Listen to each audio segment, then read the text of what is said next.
My phone buzzed during a quarterly review, 3 times, and I knew instantly something was wrong. It was Eleanor, my mother, and she rarely called during business hours. Something in my gut just tightened. "Sweetheart, your father and I need to talk with you about the wedding," she chirped, that sickeningly sweet tone she used when she was about to drop a bomb. "We've made an executive decision as your parents." My jaw clenched so hard I thought it might crack. 34 years old, CEO of my own hospitality group, with a commercial real estate empire across the Rocky Mountain region, and she still thought she could use words like executive decision with me. What was it this time? What decision would that be? I kept my voice flat, almost emotionless. "We called the venue and cancelled everything," she announced, as if she'd just won the lottery. "That man isn't right for you, sweetheart. Anyone can see it." She paused, waiting for me to gasp or cry. When I just met her with silence, my father, Richard, chimed in, his voice oozing with self-satisfaction. "The deposit's non-refundable, so we saved you money, too. You'll thank us eventually, princess. Trust me on this one." My office suddenly felt impossibly small, despite its floor-to-ceiling windows looking out over downtown Denver. 18 months of meticulous planning, invitations already sent to 200 guests, a custom dress hanging in my closet. And my parents, who I'd deliberately excluded from the planning because of their constant interference, had decided to blow it all up. "You cancelled my wedding venue." The words felt foreign coming out of my mouth, a detached whisper. Chloe, my assistant, glanced through the glass wall of my office, a worried crease forming between her brows. "We're doing this because we love you," Eleanor insisted.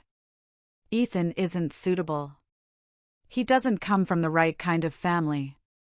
His parents are librarians, for heaven's sake. You need someone with proper connections, proper breeding." The classism wasn't new, but it stung deeper than ever.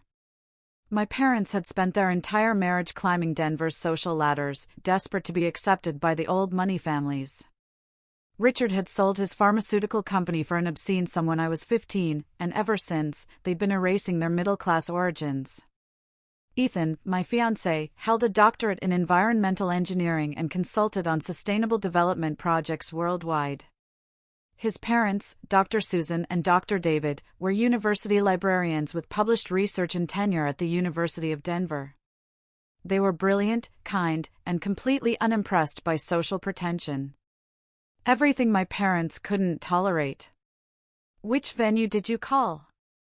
I asked, my voice dangerously calm. "The Riverside Estate," obviously. Richard sounded genuinely puzzled by the question. "Where else would you be having it?" "We spoke with someone named Sarah in events coordination. Lovely girl, very understanding about the whole situation." My heart rate, which had been pounding, suddenly slowed. The panic that had been building in my chest evaporated, replaced by something much colder, infinitely more satisfying. "I see. And what exactly did Sarah say?" "She said she'd process the cancellation immediately and that you'd receive written confirmation within 48 hours. Eleanor's voice brightened, clearly mistaking my calm for acceptance. "She also mentioned they'd been concerned about some of your requests. Apparently, you've been quite difficult to work with." The lies were creative, I had to give them that. My phone buzzed again. This time, the caller ID showed Michael Mills, general manager of the Riverside Estate. One of 12 luxury properties in my portfolio, purchased 4 years ago and transformed into Denver's most sought-after wedding venue. "I need to take this call," I interrupted my mother mid-sentence as she launched into a monologue about appropriate marriage prospects. "We'll discuss this later. Don't be angry, sweetheart. You'll understand in time that I ended the call and answered Michael's immediately. "Mississippi, narrator last name, we have a situation." Michael's voice was tight with barely controlled frustration. "Someone claiming to be your mother just attempted to cancel your wedding booking. When I informed her that only you could authorize changes to your event, she became quite verbally aggressive towards our staff. She insisted she had every right as your mother and demanded to speak with ownership.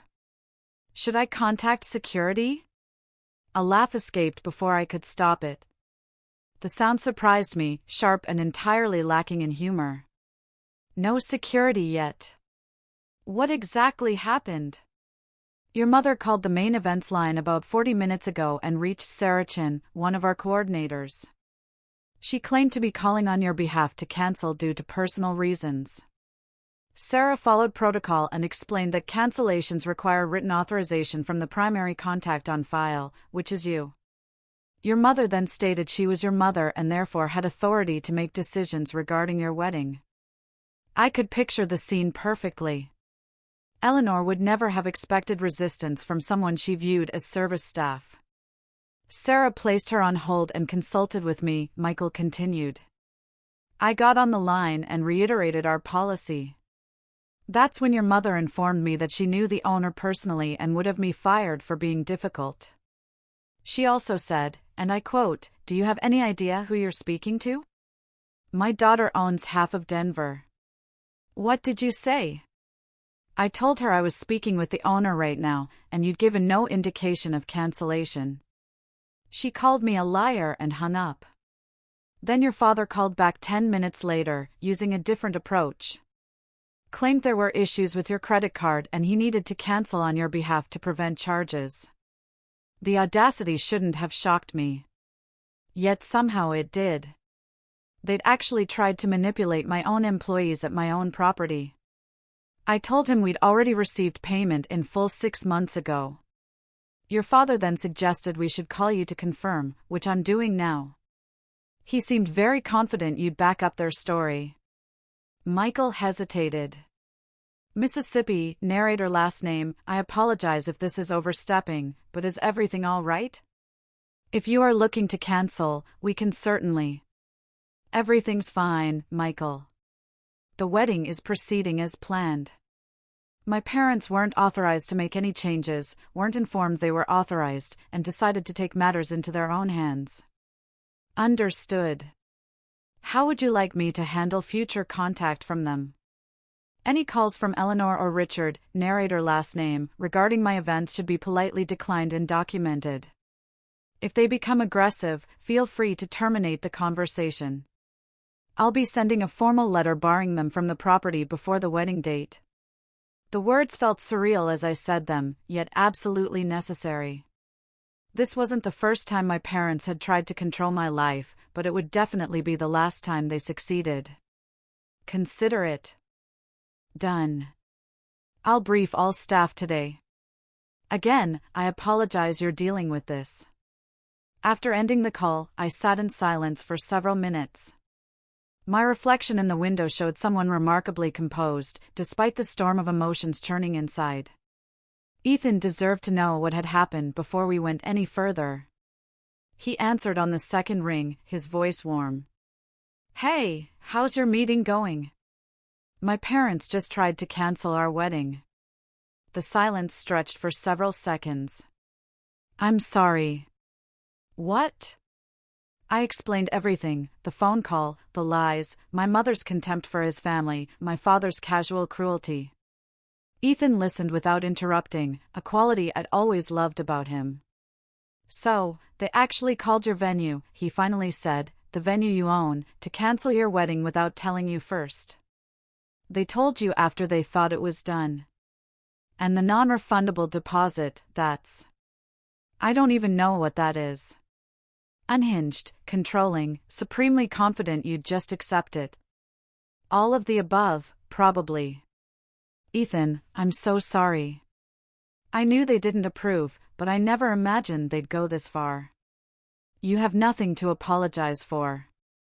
Your parents' behavior isn't your responsibility.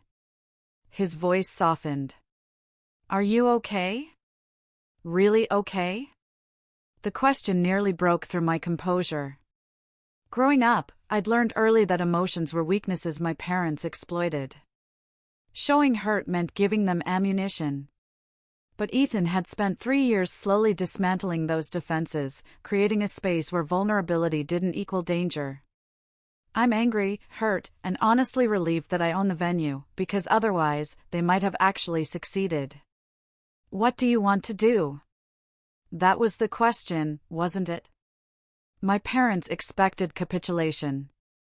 They'd spent 34 years training me to bend to their will, to prioritize their comfort and social standing above my own happiness.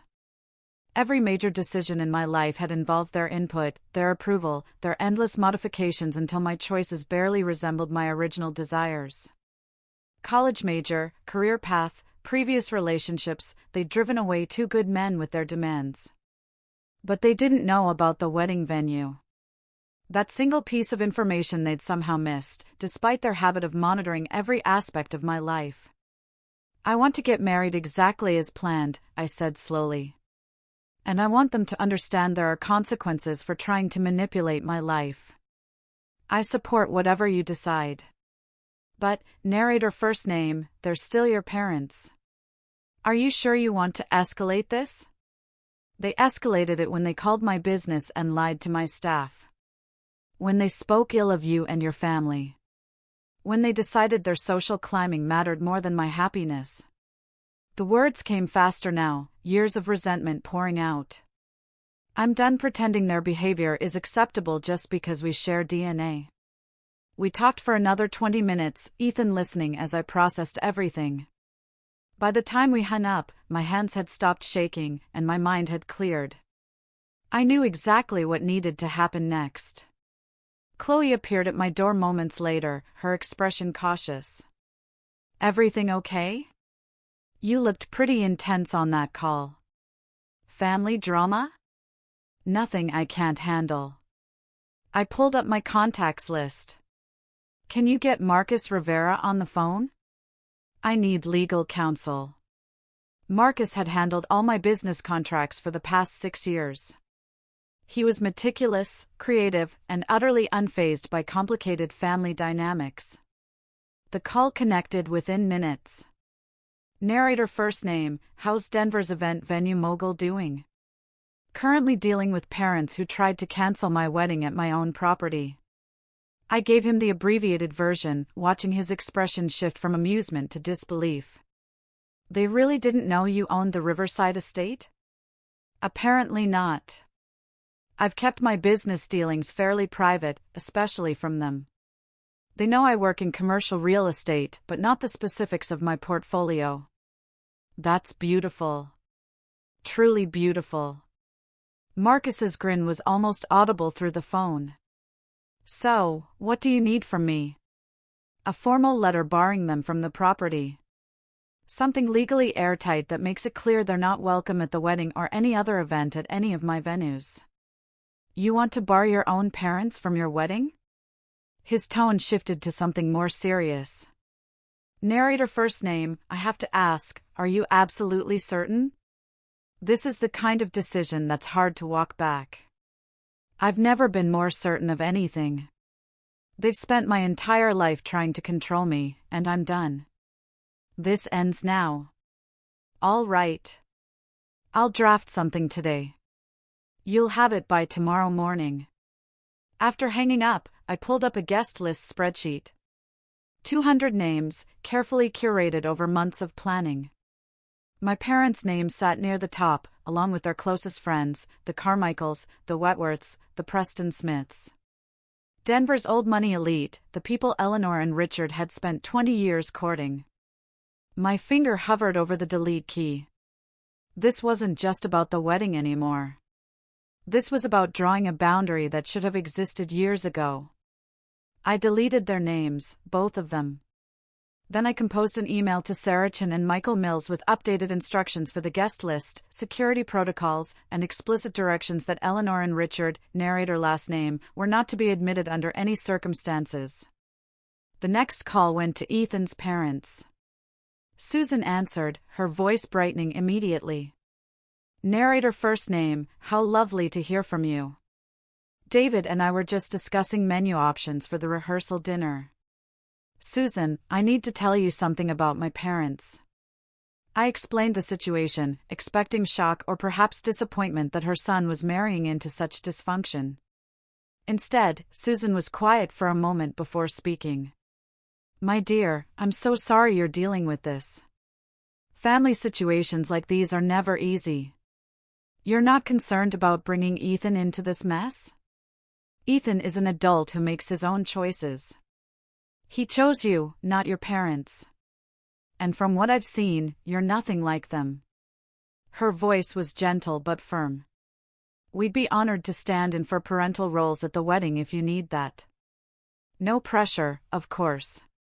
But you're about to be our daughter, too, and we take that seriously. The unexpected kindness made my throat tight. Thank you. That means more than you know. Family isn't just who you're born to, narrator first name. It's who shows up for you, who celebrates your joy and supports you through challenges. David and I have your back. Whatever you need. After we hung up, I sat staring at my computer screen for several minutes. The reality was settling in. I was actually doing this. Cutting off my parents. Barring them from my wedding. Choosing my own happiness over their approval for the first time in my adult life. My phone buzzed again. Eleanor calling back. I let it go to voicemail. Then Richard called, also to voicemail. Then Eleanor again. The voicemails were predictable. The first was confusion. Why wasn't I answering? The second was concern. Was I upset? The third was irritation. This was ridiculous, I was being childish. The fourth was anger. How dare I? Ignore them after everything they'd done for me? I listened to each one with clinical detachment, saving them for documentation purposes. Marcus would want to hear them. That evening, Ethan came to my condo with Thai food and a bottle of wine. We ate on the balcony overlooking the city, and I told him everything. Not just about today, but about years of manipulation, control, and conditional love. When I was 16, I wanted to intern at an architecture firm for the summer, I said, watching lights flicker across downtown Denver. I'd already been accepted, was so excited about it. My dad shut it down. Said architecture was for people who couldn't succeed in real business, that I was wasting my time with artistic nonsense. He got me an internship at his pharmaceutical company instead, working in sales training. That's why you switched majors, Ethan realized. You've mentioned loving architecture, but never why you changed direction. Business management was practical, acceptable. And I told myself I was fine with it, that maybe I wasn't cut out for architecture anyway. I took a sip of wine. But then I found commercial real estate, and it was like finding a compromise my younger self could live with. I'm still working with buildings, still making them beautiful, just approaching it from a different angle. You created something incredible. 12 properties, all profitable, all stunning. That's not a compromise. That's success on your own terms. My parents don't see it that way. To them, I'm just playing at business. A hobby to keep me occupied until I marry someone suitable and settle into charity work and country club committees. Ethan reached across the table, taking my hand. Their inability to see your worth doesn't diminish what you've built. You know that, right?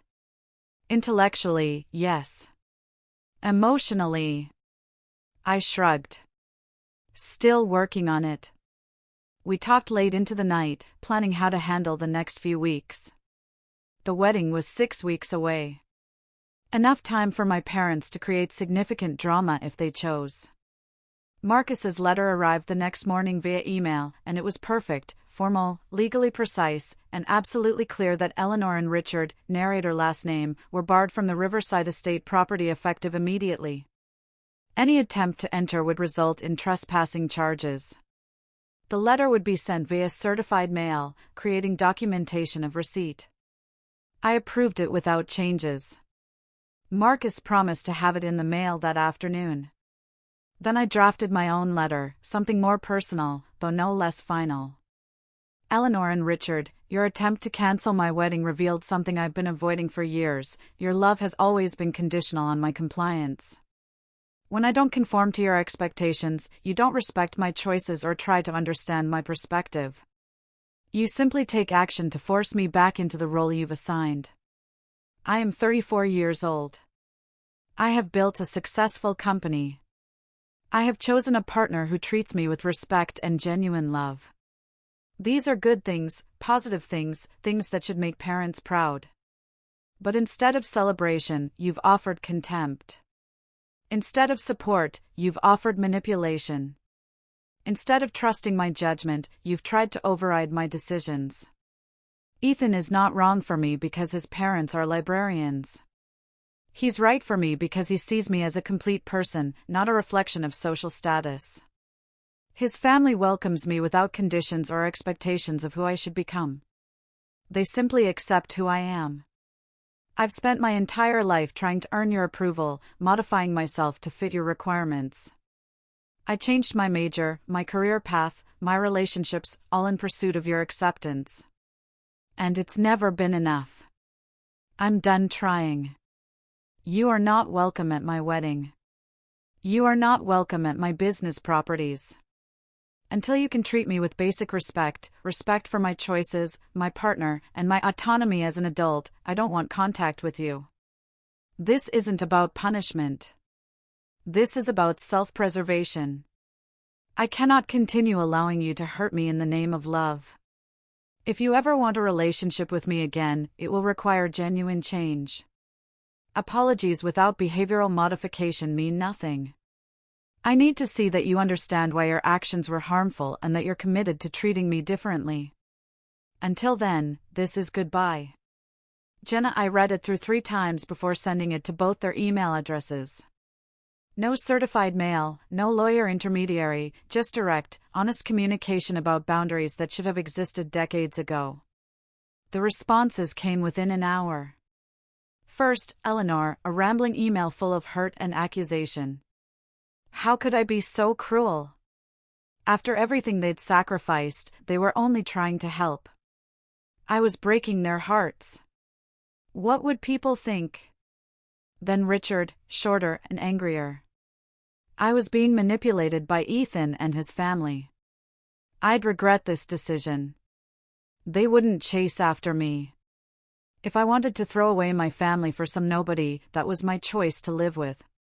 I read both emails once and archived them without responding. The next few weeks brought a predictable pattern. My parents tried every angle: guilt, anger, bargaining, threats. Mutual friends reached out with carefully worded concerns about family estrangement. Distant relatives called to mediate. My father's business associate sent messages about the importance of family unity. I held firm. Every communication received the same response, a polite acknowledgement and a reiteration of my boundaries. I was willing to revisit our relationship when they demonstrated genuine change. Until then, no contact. 3 weeks before the wedding, my Aunt Barbara called. She was Eleanor's older sister, someone who had always been kind to me, but never challenged my parents' behavior. Narrator first name: your mother is beside herself. She's barely eating. Can't sleep. You're making her deeply unhappy with this stubbornness. Aunt Barbara, did my mother tell you what she did? I kept my voice even. Did she mention trying to cancel my wedding? Lying to my staff, insulting my fiancé and his family? Well, yes, but she was just trying to help. You know how she worries. Help would be expressing concerns and trusting me to make my own choices. What she did was try to blow up my wedding because she didn't approve. There's a difference. But she's your mother, narrator first name. Surely you can forgive. Forgiveness isn't the issue. Change is. If she can't respect basic boundaries, we don't have a foundation for a relationship. Barbara sighed. You sound so hard. That's not like you. Maybe I've been too soft for too long. The wedding day arrived with perfect weather, clear skies, mild temperatures, just enough breeze to be pleasant. The riverside estate looked stunning, the gardens in full bloom, the ceremony space arranged exactly as I'd envisioned. Susan and David arrived early, immediately stepping into supportive roles. Susan helped me with my dress, keeping up a steady stream of gentle conversation that kept my nerves at bay. David coordinated with the photographers, making sure every moment was captured. You look absolutely beautiful, Susan said, adjusting my veil. Ethan is going to lose his mind when he sees you. Thank you for being here, for everything. We wouldn't be anywhere else. She squeezed my hand. And, narrator first name, I know today is complicated with your parents not here, but I want you to know that David and I consider you our daughter now. Not because of biology, but because of choice. You chose to be part of our family, and we're honored. The ceremony was everything I'd hoped for. Ethan's face when I walked down the aisle. The laughter during our vows when we both nearly dropped the rings. The cheers from friends who'd supported us through everything. It was perfect, not despite my parents' absence, but because their absence meant I could be completely present, without managing their expectations. The reception was in full swing when Michael Mills approached me, his expression apologetic.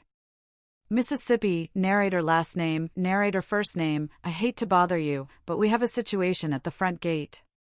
My stomach dropped. Let me guess, my parents are here. Both of them. They are demanding entry, claiming there's been a misunderstanding. Security is holding them, but your mother is making quite a scene. Several guests near the entrance can hear her. Ethan appeared at my side, having noticed the conversation.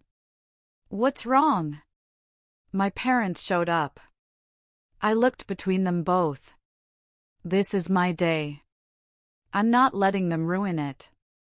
What do you need? Ethan asked. I thought for a moment.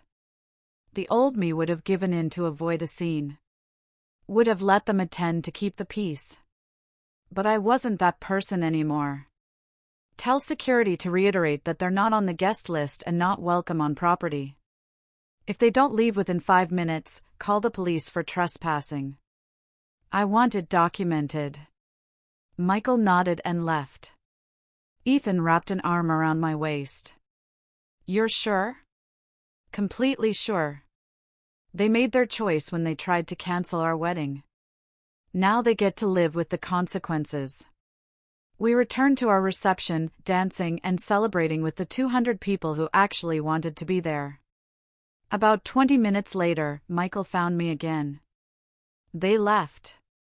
Your mother was shouting about what an ungrateful daughter you were, but they got in their car and departed before police arrived. I have everything documented, including witness statements. Thank you, Michael. I appreciate you handling it. The rest of the evening was flawless. Our first dance, the toasts from Ethan's college friends, the cutting of the cake, all of it happened without the undercurrent of tension that always accompanied events with my parents. I could breathe. I could laugh without monitoring reactions. I could simply exist as myself. Near midnight, as the party was winding down, Susan found me on the terrace. How are you holding up? Better than I expected. Tonight was perfect. It was.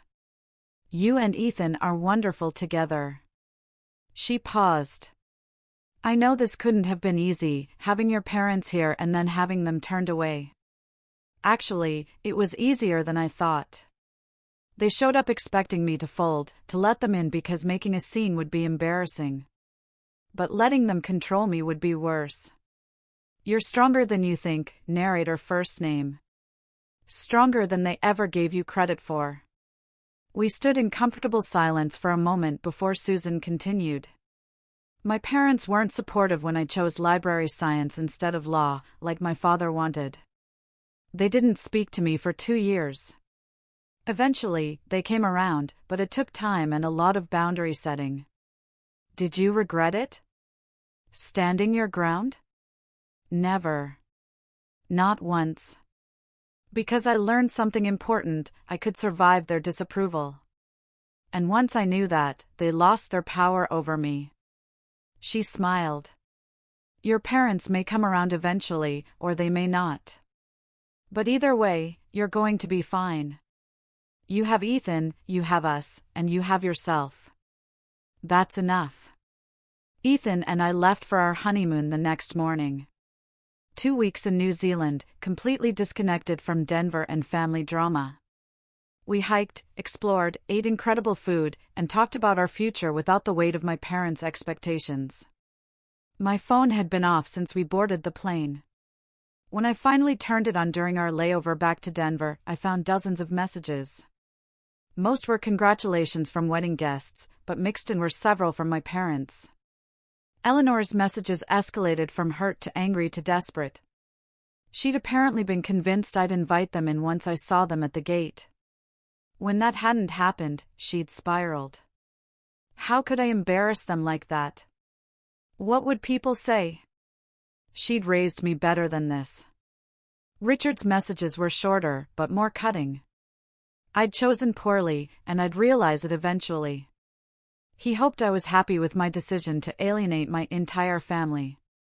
He wouldn't be reaching out again. I read them all once and then archived them without responding. Ethan watched my face carefully. "How are you feeling?" "Relieved, actually. They're proving my point with every message.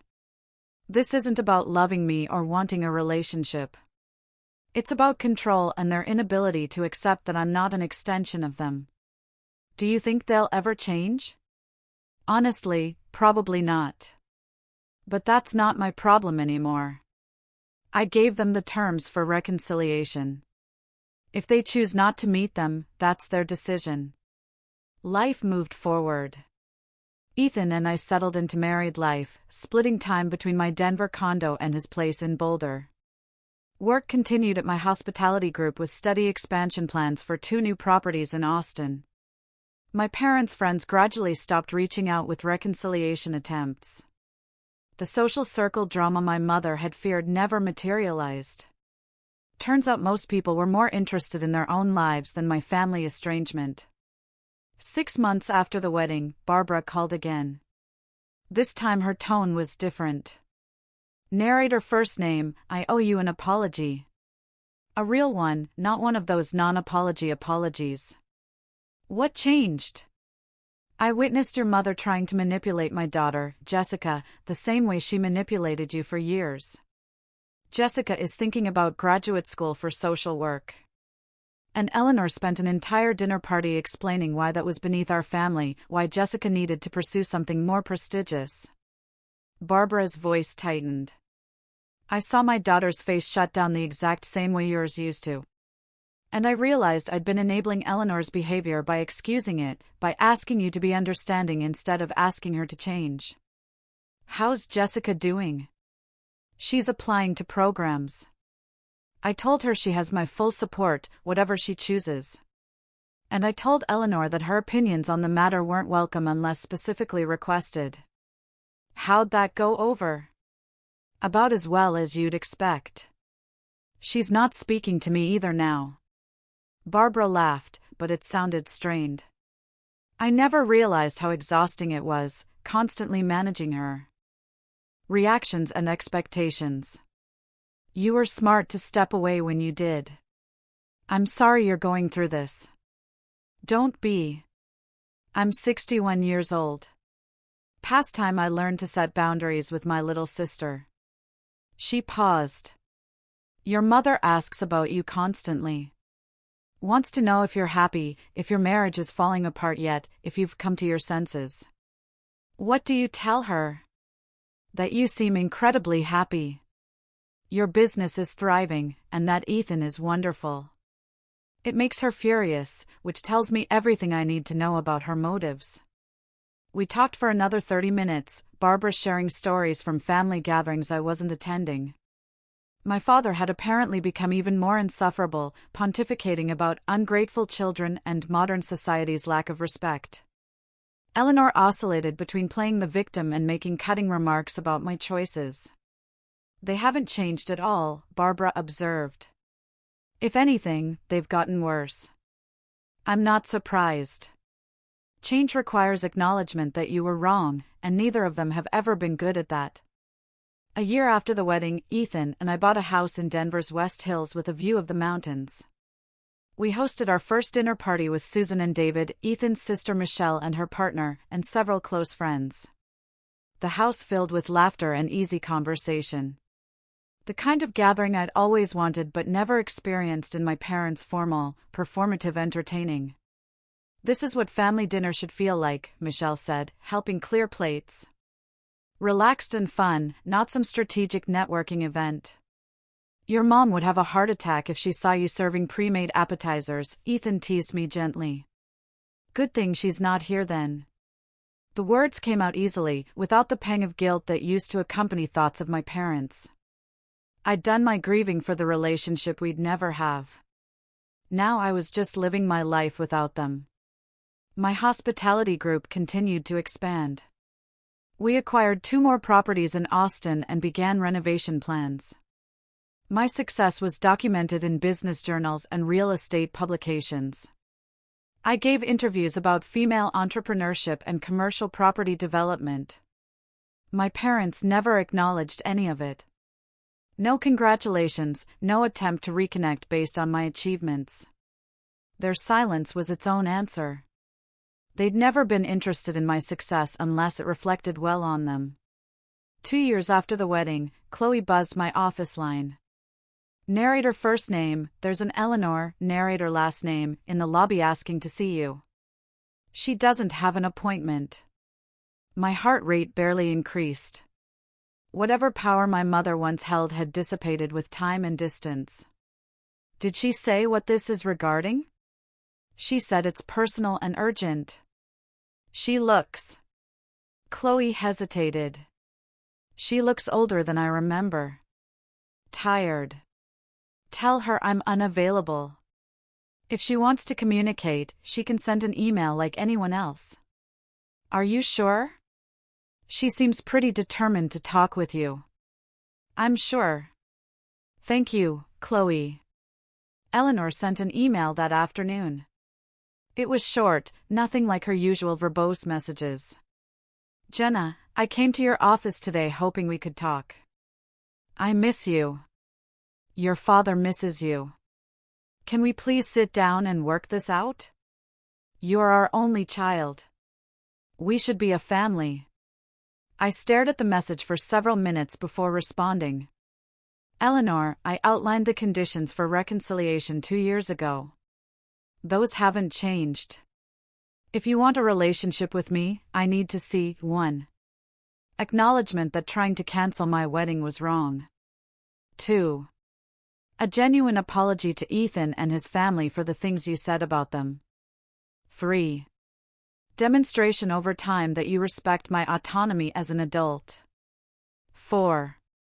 Commitment to treating me with basic respect, even when you disagree with my choices. These aren't negotiable. If you're ready to work on these things, we can discuss meeting with a family therapist. If not, I need you to stop reaching out." Jenna, her response came within an hour. "A therapist? You want me to pay someone to tell me how to talk to my own daughter? This is ridiculous. I made one mistake 2 years ago, and you're still punishing me for it. You've always been too sensitive. I was trying to protect you, and this is how you repay me?" I didn't respond. The email had answered my question more clearly than any conversation could have. She wasn't interested in change. She wanted absolution without accountability, reconciliation without addressing the harm she'd caused. Ethan found me that evening in our home office, staring at my computer screen. "Rough day?" My mom showed up at work, then sent an email when I wouldn't see her. "What did she say?" I showed him the exchange. He read through it carefully before responding. "She's not going to change." "No, she's not." "How do you feel about that?" I considered the question. 2 years ago, the answer would have been devastated. Now, it was simply sad. A quiet, distant sadness for what could have been but never would be. "I feel okay, actually." I gave her the roadmap. She chose not to follow it. That's on her, not me. Ethan pulled me into a hug. "I'm proud of you. I know this isn't easy. It gets easier every day. We have a good life, Ethan. Great life, really. My parents would have slowly poisoned that if I'd let them stay involved. No arguments there. 3 years after the wedding, Ethan and I found out we were expecting our first child. The news filled me with joy and only a momentary pang about my parents. They'd never meet this baby. Never be grandparents to my children. But that was their loss, not mine. Susan and David were ecstatic. They'd already been wonderful in-laws, but their excitement about becoming grandparents took it to another level. Susan started knitting immediately, creating an entire wardrobe of tiny sweaters and blankets. David built a beautiful crib from reclaimed wood, each joint perfect and precise. This baby is lucky, I told them during Sunday dinner at their house. So many people already love them. We're the lucky ones, Susan insisted. Getting to be part of this journey with you and Ethan, it's a gift. I thought about my own parents then, about how differently they'd approach grandparenting. Eleanor would want the baby dressed in designer clothes for social media photos. Richard would have opinions about names in schools and already be planning the child's future. There would be expectations, pressure, competition with other grandchildren in their social circle. My children would never experience that. They'd grow up with Susan and David's unconditional love, with the freedom to be themselves without fear of disappointing grandparents who valued status over personality. The baby's arrival brought immeasurable joy. Watching Ethan become a father, seeing his parents become grandparents, building our own little family, it all felt right in a way nothing with my own parents ever had. Eleanor found out through the social grapevine. Naturally. The email arrived when our daughter, Lily, was 3 weeks old. I heard you had a baby. Congratulations. I'd like to meet my granddaughter. Surely you wouldn't deny me that? The manipulation was so transparent, it almost made me laugh.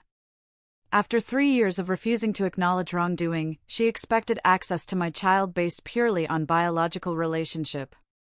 My response was brief. My terms for reconciliation haven't changed. They now extend to any relationship with my children. If you want to be in Lily's life, you need to be in mine in a healthy way first. That requires the work I outlined years ago. She didn't respond. Neither did my father. But Barbara called a few days later. Your mother is beside herself that you won't let her see the baby. She's welcome to see Lily once she's done the work of repairing our relationship. Not before. She thinks you're being vindictive. She thinks a lot of things that aren't accurate. I adjusted Lily in my arms, her tiny hand wrapped around my finger. I'm protecting my daughter from the same manipulation I experienced. That's not vindictive. That's being a good parent. Barbara was quiet for a moment. You're right. You're absolutely right. I just wish Eleanor could see that. Me, too. But I can't make her see anything she's determined to ignore. 5 years after the wedding, my life looked nothing like what my parents had envisioned. I was running a successful company, married to a man they deemed unsuitable, raising a daughter they'd never met. And I was happy, genuinely, deeply happy in a way I'd never been while seeking their approval. The Riverside estate hosted hundreds of weddings each year, each couple starting their lives together in the space where I'd drawn my line in the sand. Sometimes I'd walk through the gardens where I'd gotten married, remembering that day and the choice that had changed everything. Ethan found me there one evening during a venue inspection, Lily chasing butterflies nearby under David's watchful eye. Thinking about your parents? He asked, slipping an arm around my waist. Thinking about how different my life could have been if I'd given in that day. If I'd let them cancel our wedding or showed up at the venue to find it actually cancelled. Do you ever regret it? Cutting them off? Not once. Every good thing in my life exists because I finally chose myself over their expectations. Our marriage, Lily, the relationship with your parents, the freedom to run my business my way. None of that would be possible if I was still trying to please them. Lily ran over, breathless and grinning. Daddy, did you see? I almost caught one. Ethan scooped her up, and she giggled. Almost counts. You'll get the next one. I watched them together, David joining us with his easy smile and gentle humor. This was family. Not the one I'd been born into, but the one I'd chosen and built. And it was enough. What would you have chosen in my situation?